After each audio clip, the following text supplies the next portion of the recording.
Oyez, oyez! C'est le mois d'octobre, il ne fait plus trop chaud, et moi j'adore quand il ne fait plus trop chaud. C'est l'automne, et moi j'adore l'automne, et voici les dédicaces, et moi j'adore les dédicaces.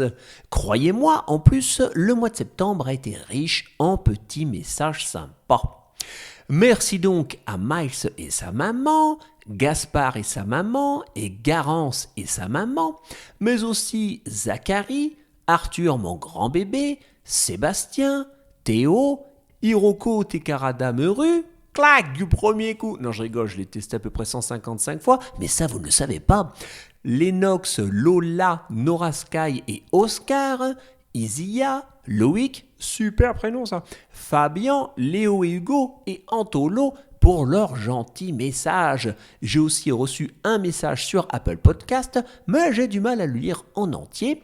Merci à Roméo pour son très joli dessin et vous avez dit des très jolis dessins? Je vous dis un énorme dessin, celui de la carte d'Anjulia que la chevaleresse Lily est en train de réaliser. J'ai reçu des photos ce mois-ci et c'est bientôt fini, ça va être incroyable.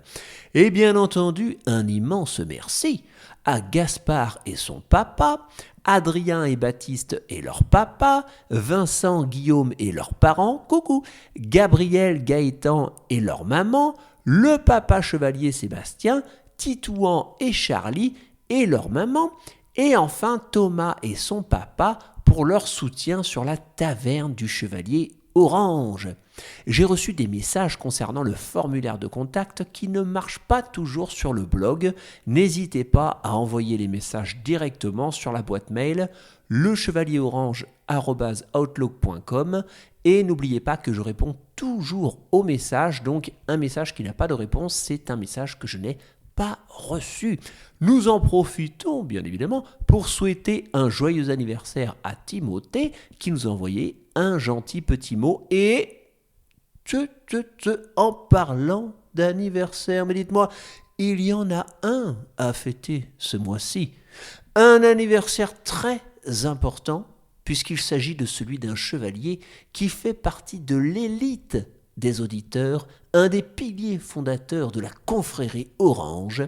Nous souhaitons un excellent anniversaire à Ange, qui écoutait déjà les histoires Orange il y a 4 ans de cela, le temps passe tellement vite, et qui, avec sa grande sœur, furent les premiers à envoyer des dessins pour le château en papier.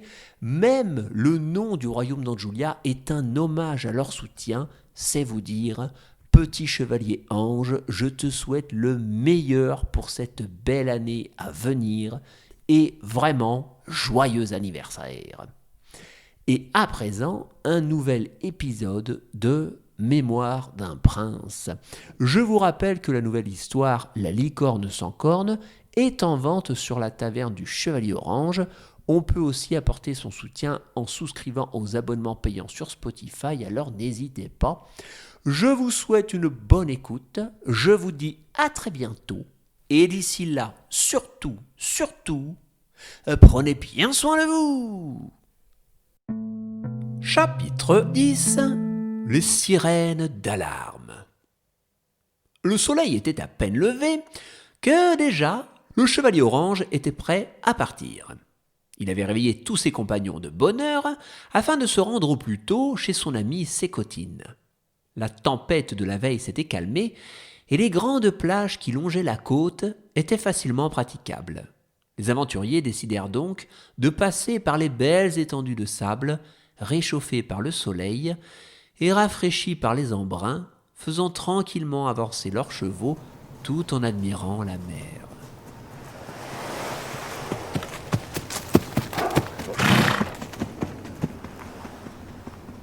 Après 2 heures de promenade, le paladin vit au loin une tour en pierre avec à son sommet une cabane. C'était la maison de Sécotine. La marée était basse et la petite jetée qui menait à la tour était accessible. Le chevalier alla toquer à la porte.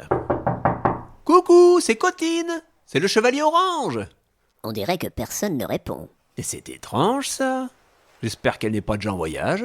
Attendez, vous voulez dire que vous ne l'avez pas prévenu de notre visite ? Bon non, pas la peine. Bravo l'organisation. Ben quoi ? On est dans une histoire d'aventure, donc forcément, les héros sont toujours disponibles pour partir en mission. Moi, dès qu'une histoire commence, comme par hasard, vous pouvez être sûr que je n'ai jamais rien de prévu à ce moment-là. Ah oui, mais vous êtes le personnage principal. Ah mince, j'y avais pas pensé. Bon attendez, il y a un pêcheur là-bas, je vais lui demander.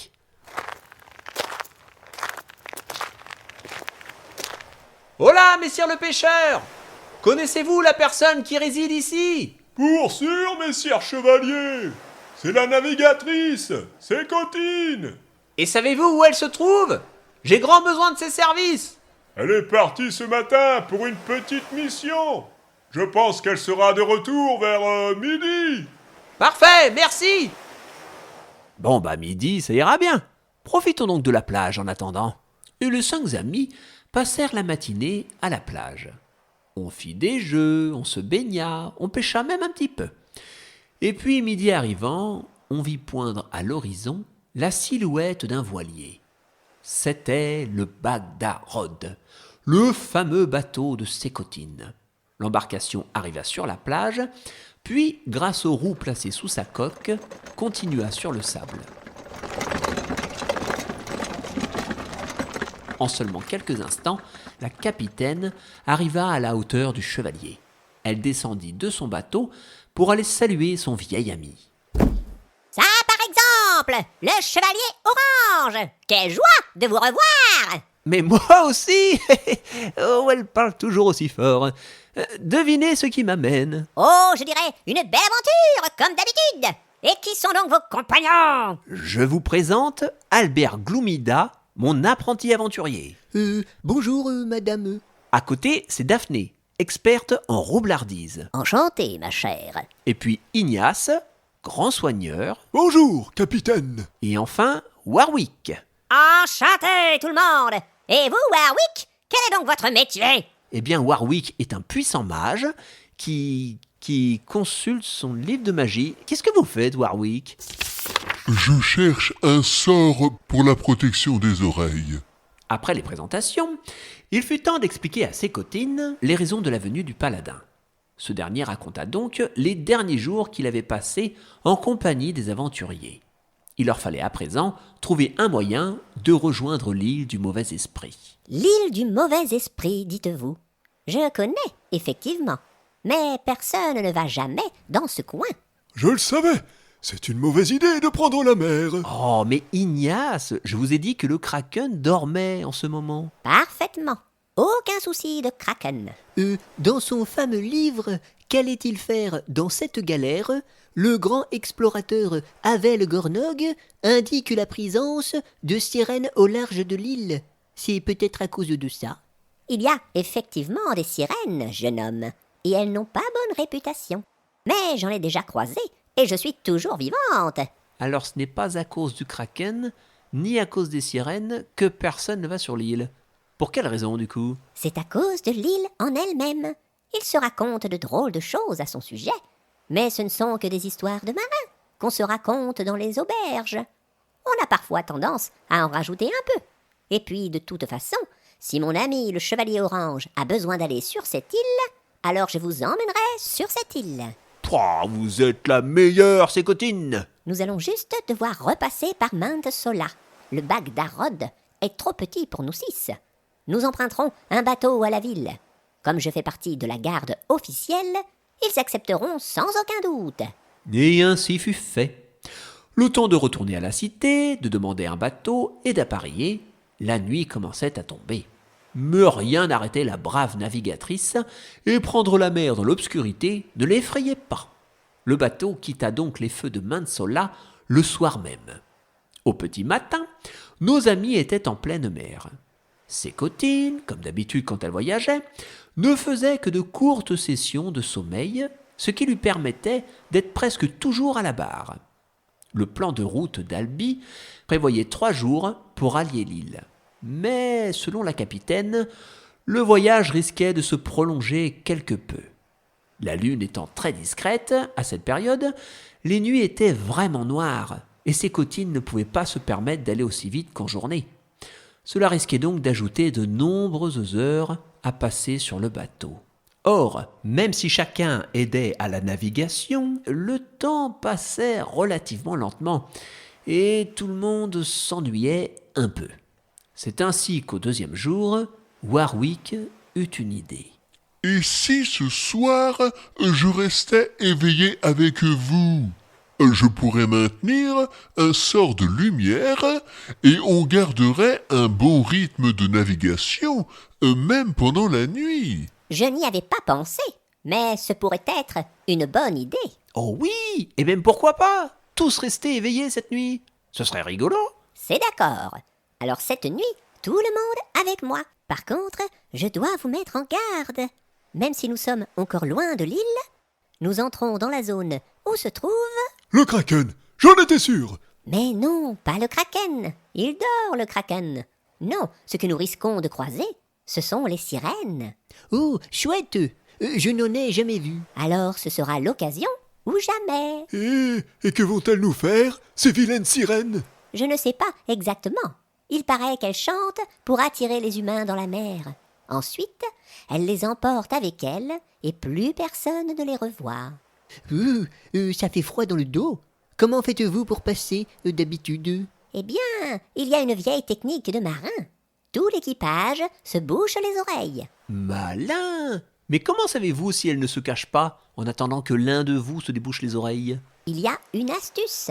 Nous attachons un des marins au mât avec une chaîne fermée par un cadenas dont seul le capitaine détient la clé. Et c'est lui qui indique aux autres s'il y a encore des sirènes dans les environs. Mais comment il prévient les autres si personne ne l'entend? Oh, il y a juste à le regarder. Un marin, charmé par les sirènes, cherche à les rejoindre, alors il ne tient pas en place. Enfin, c'est ce qu'on m'a dit. Pour ma part, je ne les ai toujours aperçus que de loin. Ah, bon bah alors au cas où, il nous faudra désigner quelqu'un à attacher au mât. Qui se porte volontaire? Et pourquoi tout le monde me regarde?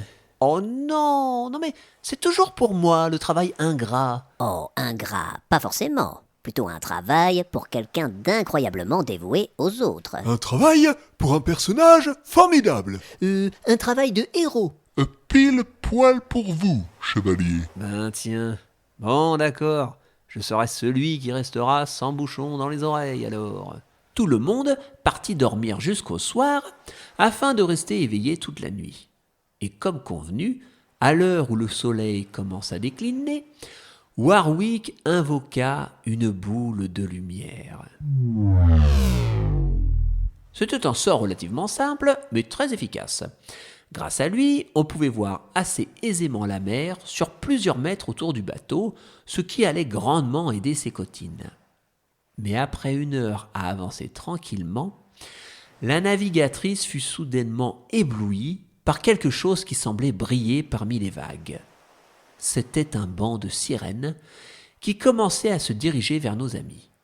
Comme expliqué par ses cotines, chacun devait rapidement se boucher les oreilles et il fallait enchaîner le chevalier orange au mât principal du bateau. L'équipage s'exécuta prestement et bientôt, tout le monde fut prêt pour le spectacle. Bon, c'est parti! Alors attention, hein, tout le monde! Il ne faut surtout pas enlever vos bouchons dans les oreilles. Hein? Qu'est-ce que vous disiez, chevalier? Ça va être compliqué. Je disais justement de ne surtout pas enlever les bouchons dans vos oreilles, sous aucun prétexte, même si vous me voyez me dandiner dans tous les sens en hurlant. C'est sûrement que je serai possédé par le chant des sirènes. D'accord, allez, je remets mes bouchons. Ah, et quand je pense qu'on n'a même pas prévu 6 petites couronnes pour leur offrir... Eh oui, 6 petites couronnes pour les sirènes. Oh non, mais personne ne m'entend. Pendant quelques minutes, le bateau avança dans un silence total. Puis doucement, on put apercevoir, effleurant la surface de l'eau, de beaux reflets argentés qui passaient furtivement en longeant la coque. L'une des créatures se décida à se montrer et elle se mit à nager à la surface. Elle était incroyablement belle et sa façon de se mouvoir dans l'eau était des plus gracieuses. On eût dit qu'elle effectuait une danse étrange et envoûtante. Les aventuriers étaient ébahis. Seul, le chevalier orange restait un peu déçu. Non seulement il ne voyait rien, mais en plus, clairement, personne ne chantait. Oh, c'est bien ma veine. Elle ne chante même pas. Oui, il y a quelqu'un? Ah, si, j'entends quelque chose. Oui, c'est vous, madame la sirène? Vous allez me chanter quelque chose pour m'envoûter? Non mais il m'a pris pour son ménestrel, celui-là. Il a cru que j'étais là pour le distraire. Non, pardon. Dis donc, le terrestre. Il faudrait dire à ton copain d'éteindre sa drôle de petite lumière, là. C'est-à-dire que c'est pour mieux voir la mer. C'est un sort de mage. Ouais, ça ressemble surtout étrangement à la lueur d'une pleine lune, son truc. S'il ne l'éteint pas, je te laisse deviner qui vous allez bientôt voir appliquer. Et il est bien moins aimable que nous, si tu vois ce que je veux dire. La lueur d'une pleine lune. Oh, le Kraken. Oh non. Oh, il faut que Warwick arrête son sort. Oh, Warwick, arrêtez votre sort. Oh, chevalier, vous me parlez. Alors, c'est joli la chanson des sirènes? Non, je disais, coupez votre sort de lumière. Mais oui, rassurez-vous, je vais bien garder mes bouchons dans mes oreilles. Mais non, il faut me détacher et couper le sort. Tiens, le v'là. Allez, on file, nous. Bonne chance, les terrestres.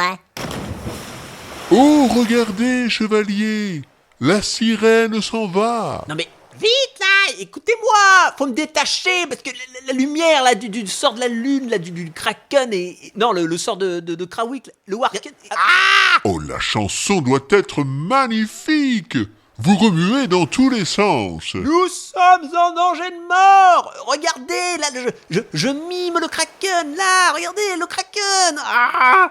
Vous avez une crampe, on dirait. Ce doit être douloureux. Attendez, je vais récupérer la clé auprès de Sécotine pour vous détacher. Je crois bien que les sirènes sont parties. Warwick récupéra la clé et ôta ses chaînes au chevalier orange. Hélas, il était déjà trop tard. Le vent se leva d'un coup et la mer devint de plus en plus agitée.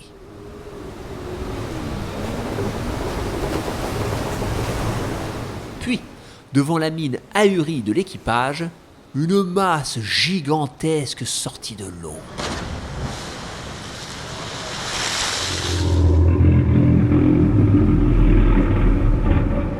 Au loin, dans la pénombre à peine éclairée par le sort de Warwick, on pouvait deviner qu'il s'agissait d'un énorme tentacule. Tout le monde enleva ses bouchons d'oreille. Mais, chevalier, que se passe-t-il? Non, je crois que la situation va se passer d'explication. Mais il dormait, le Kraken. Tout le monde m'a dit qu'il dormait, le Kraken. Ah oui, mais la lumière lui a fait croire que c'était la pleine lune. Je pense qu'il a un petit creux maintenant. Plus la peine d'éteindre la lumière en tout cas. Il est complètement réveillé. Attention, il sort un deuxième tentacule. Oh non, il a encerclé le bateau.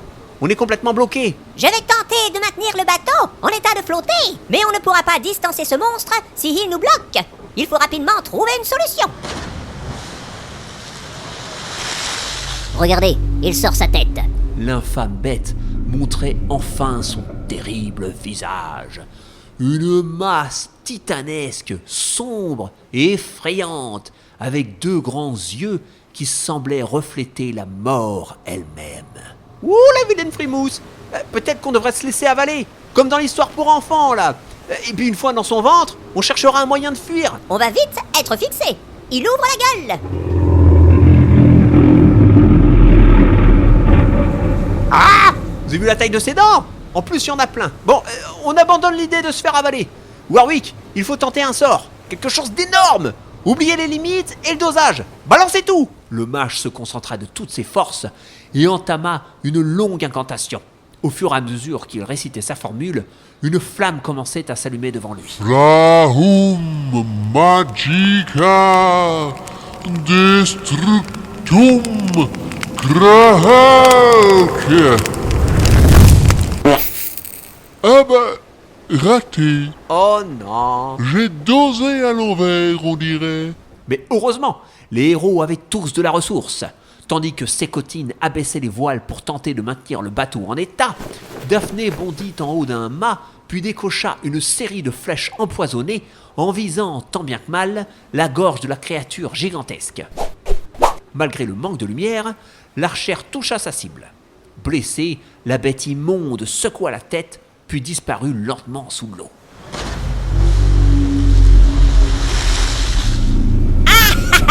Bravo, Daphné! Vous croyez qu'on l'a eu? Je ne sais pas, mais j'ai comme un mauvais pressentiment. Et le pauvre Ignace avait raison, car tout à coup, l'eau autour de l'embarcation se mit à s'agiter, puis à tourner. Le kraken, depuis les profondeurs de la mer, était en train de créer un véritable maelstrom pour tenter d'envoyer le bateau par le fond. Ce dernier se mit à suivre les courants, tournant en rond à une allure de plus en plus dangereuse. Tout le monde à bord se cramponnait et la situation semblait sans issue. Soudain, une des sirènes apparut à la surface de l'eau, suivant le bateau. Hé, les terrestres! Vous voulez un conseil pour calmer le gros pépère plein de tentacules? Ce serait avec plaisir! Augmentez votre sort de lumière jusqu'au maximum. Le kraken croira que le jour s'est levé, et puis il ira se coucher. Ah mais oui! Vite! Warwick! Tentons le coup! Le mage amplifia le sort de lumière au maximum jusqu'à obtenir une lueur totalement éblouissante. C'était si puissant qu'on se serait cru en plein jour. Et cela suffit visiblement à berner le gigantesque monstre marin. En quelques instants, le tourbillon cessa, laissant l'eau se calmer peu à peu. La bête était repartie se coucher dans les profondeurs abyssales de la mer. Les aventuriers avaient réussi à survivre au terrible kraken. À côté du bateau, la sirène nageait paisiblement. Bien joué les terrestres. Mais à l'avenir, évitez de jouer avec vos lumières. C'est promis. Vous nous avez sauvés, madame la sirène. Et nous qui vous prenions pour de vilaines créatures, eh ben voilà une bien belle surprise. Des vilaines créatures? Nous? Oh, alors c'est pour ça que tous les terrestres se bouchent les oreilles quand ils nous croisent? Oui, ils sont persuadés en fait que vous allez chanter pour les attirer dans les eaux et les garder avec vous pour toujours. Les garder avec nous. Mais que voulez-vous que nous fassions terrestres sous l'eau? Vous imaginez? Ce serait comme si vous gardiez les poissons dans des boîtes remplies d'eau en surface, juste pour la décoration. Ouais, quelle drôle d'idée ce serait, tiens. Oui, en effet, quelle drôle d'idée. En tout cas, merci pour tout, madame la sirène. Bah je t'en prie, mon bonhomme. Et où tu vas comme ça, gentil chevalier? Nous nous dirigeons vers l'île du mauvais esprit. L'île du mauvais esprit? Ou bah, ça va pas servir à grand chose que je te sauve finalement. C'est tout à fait rassurant. Ah bah on va pas se mentir, y a plus tranquille pour passer le week-end. Mais on ne sait jamais, vous avez survécu à un kraken, alors pourquoi pas survivre aussi à l'île? Allez, à plus les terrestres. Au revoir, madame la sirène. Tout était bien qui finissait bien. Enfin, pour l'instant, car l'île du mauvais esprit semblait vraiment souffrir d'une mauvaise réputation. Et d'ici quelques heures, après s'être reposés, nos héros allaient devoir y débarquer.